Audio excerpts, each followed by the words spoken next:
Na mko nasikiliza matangazo yetu kutoka Baraka One TV. Tuko majira ya saa 12 saa za Afrika Kati, ikielekea saa 1 majira ya Afrika Mashariki. Ningesema tu kwamba ndugu zetu mnaweza kuwa mnatuia radi.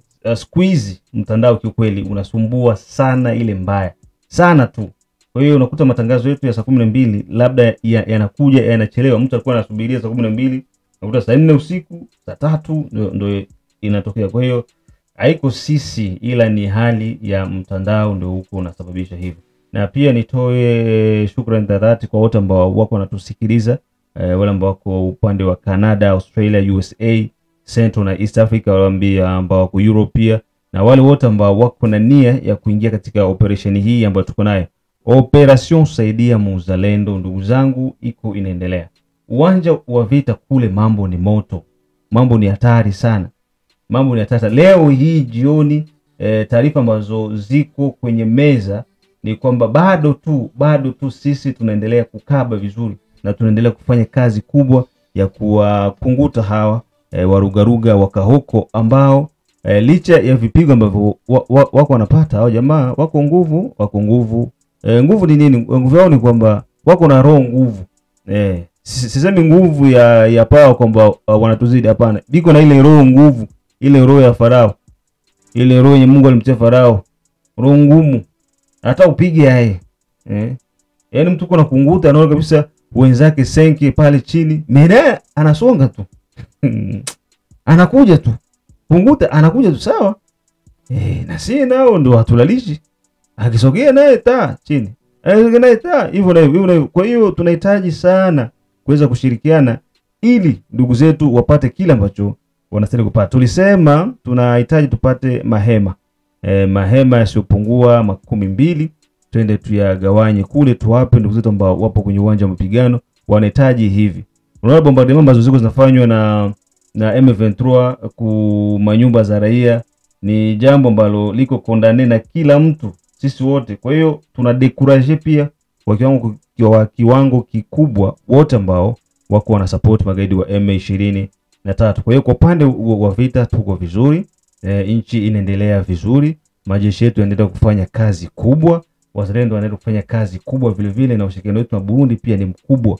Licha ya maneno ambayo mko unasikia kwa mitandao ya kijamii, watu wa M23 wakitapakaza maneno mengi yasiyokuwa na msingi, yasiyokuwa na maana, lakini ukweli na uhalisia wa kazi yenye kuanza vita huko naipata hapa.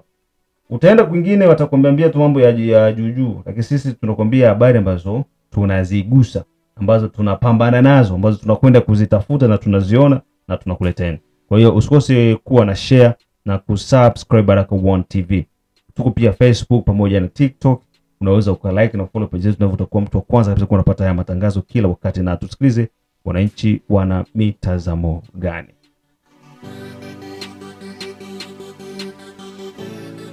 Patikana Lubarika.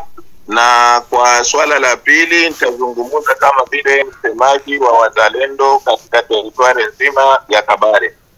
Bwana mtangazaji, naanza kwanza na habari za Ligne de Pro, Lubarika, Lupango, Katogota, Luvungi.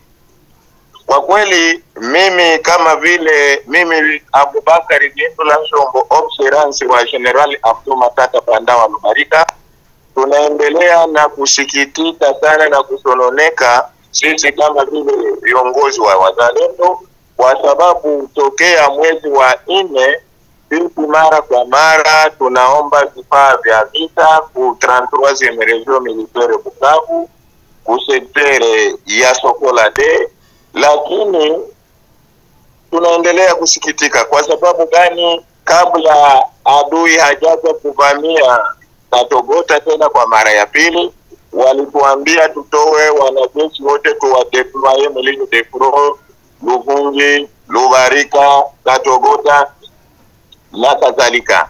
Tukauliza maswali, vipi tutawadeploye maelema ili hali wao hawana silaha, wengine wanaingia vitani hawana viatu, wanatembea na mapapa, na wengi wao wanaenda hata karante. Wakatuambia nyinyi mpeleke maaskari wafike Ligne de Pro, wakishakutaniwa Ligne de Pro silaha mtazipata, chakula mtakipata na kila kitu. Lakini bwana mtangazaji, leo imekuwa takriban siku ya 5 ambapo mapambano inaripotiwa huko Kamanyola, Katogota, Lubarika, Lupango hadi huku ambako leo mabomu zinaanza kuanguka Luvungi. Sasa tunajiuliza kama ni kweli serikali yetu ya Kongo inataka tumtimue adui, kwa nini haijamupa mzalendo silaha ili kujigombolea nchi yake yenyewe? Hii hali inaendelea kutupa oga, kwa sababu tumeangalia kama vile Medini de Pro kule Lubarika, Lupango na Katogota, tumejikuta kuna karibuni wazalendo 4,000 ambao walijitolea na kuingia katika uwanja wa vita, lakini hawana masilaha.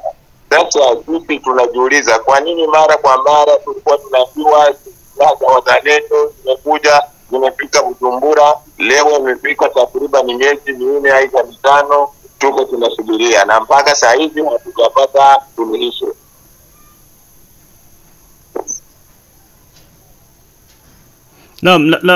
Na tukisema kwamba kutaka kujua kwa hali ambayo iko sasa hivi leo hii tarehe 6 majira haya ya mchana, hali ikoje kwenye plane ya Ruzizi?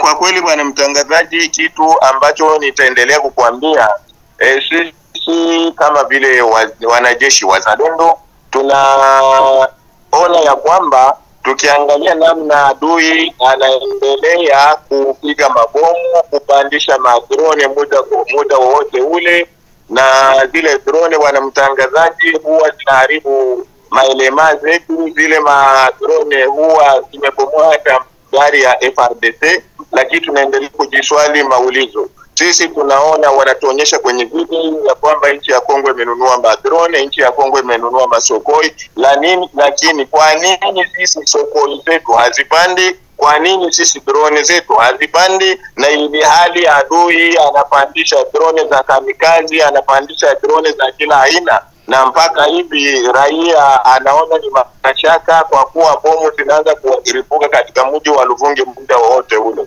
Sasa tunajiuliza kwani sisi hatuna namna ya kuzuia zile drone? Kwani Kongo haikununua drone za kamikazi kama vile M23? Hii yote tunaona itaendelea tena na kufikia muda wa kupoteza uwanja wa vita, na ili hali ushindi ulikuwa ni upande wetu.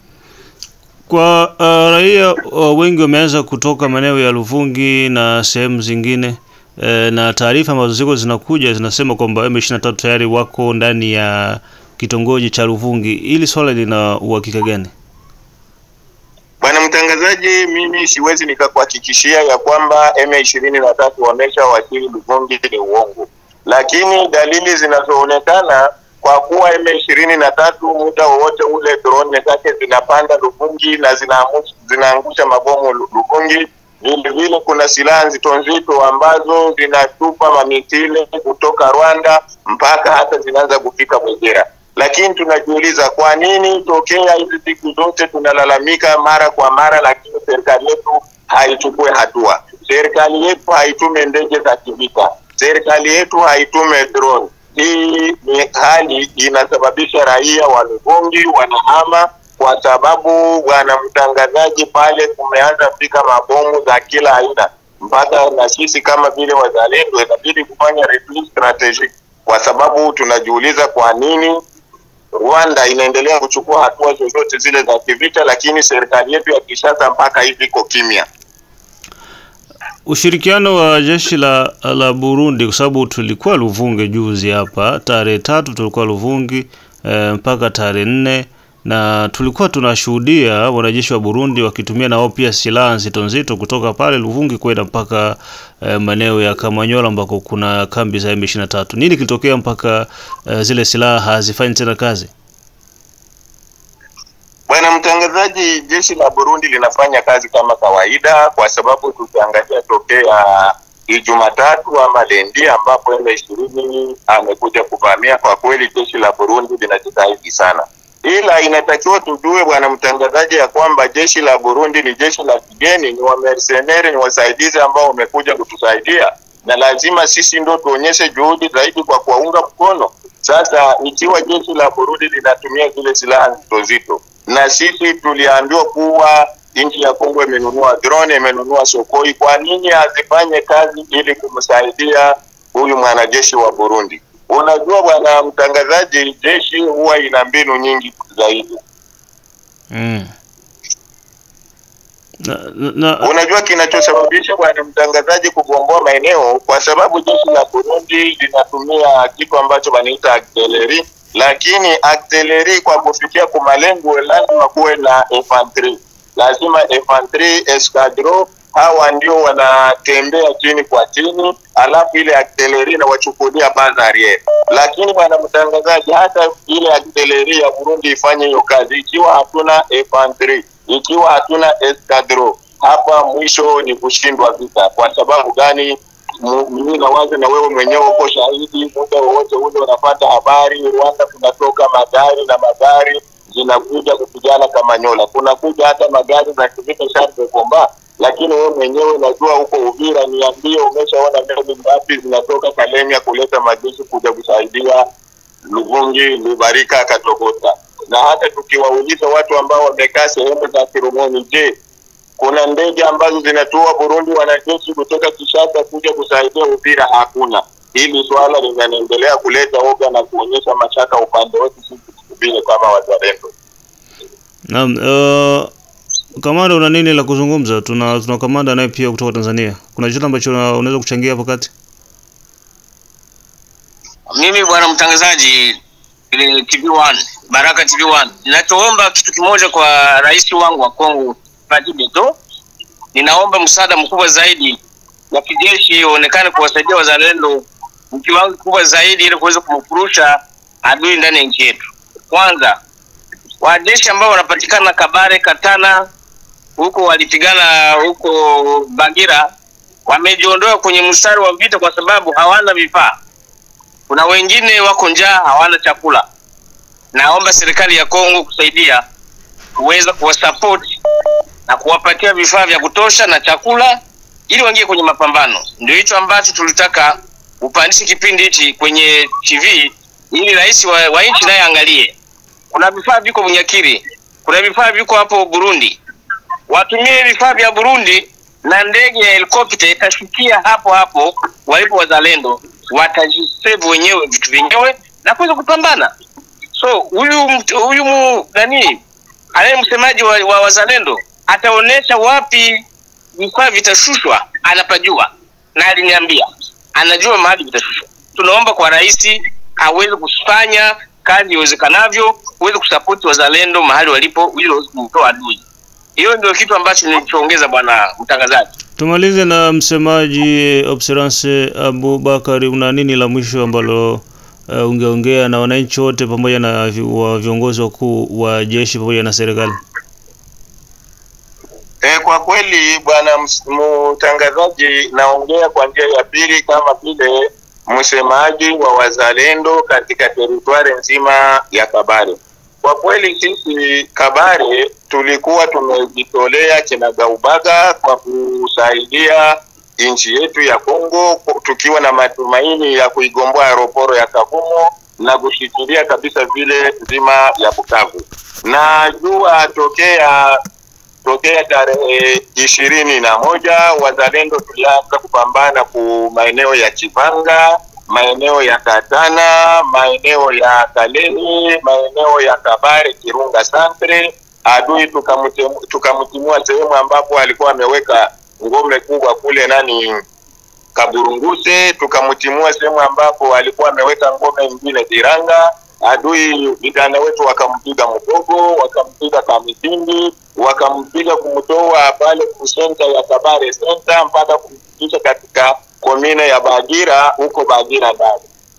Jana hapa bwana mtangazaji, tarehe ile nawaza wewe mwenyewe ulishuhudia vijana wetu walimtoa adui tena ule upande wa Moreka mpaka kuishikilia Mudaka siku nzima. Lakini kitu kinaendelea kuleta siku. Habari tokea mapambano ianze hatujapewa hata silaha moja ya AK-47.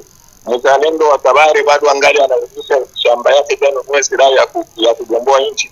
Angali anauzisha mbuzi yake kwa pate risasi ya kugomboa nchi. hili swala lote linaendelea kutupa mashaka na kuona kama huenda serikali yetu haijawa na nia moja kwa moja ya kumtimua adui. Kwa sababu tunajiuliza serikali yetu ya Kongo pamoja na wanasiasa wa Kongo. Kwanza mimi bwana mtangazaji, mimi sione umuhimu ya wanasiasa wa Kongo, kwa sababu laiti kungelikuwa wanasiasa ambao sisi tunachagua kwa kwenda kutetea raia na kutetea nchi yetu, waangalie tutea vita imeanza na mpaka sehemu ambapo tunafikia leo wote wako kimya. Hawapendi kusaidia wazalendo kimawazo, hawapendi kusaidia wazalendo kilogistics, hawapendi usiku kuwa kama vile wapartenere wa wazalendo. Sasa tunajiuliza, ikiwa mzalendo ataendelea na hii kukua na non assistance ya leta hana prisa shati ya leta, tunaona moja kwa moja ili swala litatoka katika usaliti ambao utasababisha province mbili ya North Kivu na South Kivu inapotea. Kwa sababu gani wanatangazaji? Hili swala limesha tupa oga na mashaka, kwa sababu sisi wenyewe tulikubali kuacha familia zetu, tukakubali kuteseka porini mpaka tunakuja mjini kupigana, lakini hatuna utafiti wowote ule wa serikali. Umeshaona wapi nchi gani ambapo raia anaomba silaha abeboe nchi yake ananyima silaha na mtangazaji? Hili swala linakuwa linatupa mashaka na tulishatia hata serikali. Kwa nini serikali yetu iendelee kutegemea mikataba bwana mtangazaji? Nafikiri hapa tarehe 14 mwezi wa 11 ndio tarehe ambapo wameenda kusaini maakoro kati ya Doha, lakini tarehe 15 23 ilikaba Maingi huko Shabunda, ikakaba Kirungutwe, ikakaba Kasita, ikaenda kupiganisha maelemazi yetu kule Chipanga Kabare, ikapigana na sisi Modesta, ikapigana na sisi Katana, ikapigana na sisi Kabare sana. Lakini katika hii mikataba ambayo wamesaini hapa tarehe 4 huko Washington, mbona hakuna hatua walichukua kwa ajili ya Paul Kagame kumuonyesha ya kwamba wewe ulimaliza kusaini mikataba tarehe 14 alafu kairuka leo kwa sababu inabidi upate sanction? Hili swala halipo bwana mtangazaji, na ndio maana tunaendelea kuona hili swala ambalo wanaendelea kutupeleka kama tutegemea kama ile mikataba ambayo wamesaini Washington ndio itakuwa hivi ni uongo. Kwa sababu tukiendelea kutegemea mikataba ya Washington, tuelewe kwanza Marekani ukiona anajifanya za rafiki anapata ni dhahabu, na vile vile tusisahau kuwa Marekani ndiye msapoti wa kwanza wa Kagame. Unaona hapo bwana mtangazaji, na ndio maana ikiwa tutaendelea kutegemea mikataba ya Washington na Doha, sisi kama vile wakongomani tutaisoma namba, kwa sababu hatujaona matokeo yoyote ile, hatujaona usapoti wowote ule unaonyesha ya kwamba mikataba ya Doha na kadhalika itasaidia raia wa Kongo, aidha itatusaidia sisi kama vile wazalendo ambao tunakubali kutumbuka. Bwana mtangazaji, mimi mwenyewe ambao ni msemaji leo na sikitiko kubwa zaidi, ninayo miezi kama 13 bado mimi sijui familia yangu iko wapi, sina mawasiliano nao. Yani kwa sababu sisi wenyewe tulipojitolea tulikuwa na maoni ya kusema kama miezi miwili au miezi mitatu tunaweza tukagomboa nchi yetu. Asante na kushukuru sana. Nafikiri ujumbe huu utafika sehemu husika, na nashukuru kwa kuendelea kwa pamoja na sisi. Na hizi habari bwana mtangazaji, nitaomba kama itawezekana kuzipitisha kunako RFI, kwa sababu unajua kama kuna zile radio ambazo huwa habari kufika zinawafikia wabunge, zinawafikia mawaziri, ili waelewe ya kwamba sisi kama vile wazalendo tumeshawatoka, kwa sababu tumeona wanasiasa wa Kongo ni wafanyabiashara. Kwa sababu leo ukisikia Kongo wanakuambia kwamba watu wana masters, wengine wana masters, wengine madoktora, lakini hatujui elimu zao zinaotusaidia nini. Imeonekana kwamba wasomi wa Kongo wanaenda tu kujifunza lugha ya Kifaransa, lakini hawaendi kupata elimu ili kukomboa nchi yao. Asante sana. Na huo ndio mwisho wa matangazo yetu wa jioni hii ya leo. Mengine tukutanane asubuhi kwenye Amka na Baraka One TV. Your boy the one and only town DJP, baba la baba mzee wa Ngwasuma, Rajabu Akili Kabonga. Bye bye.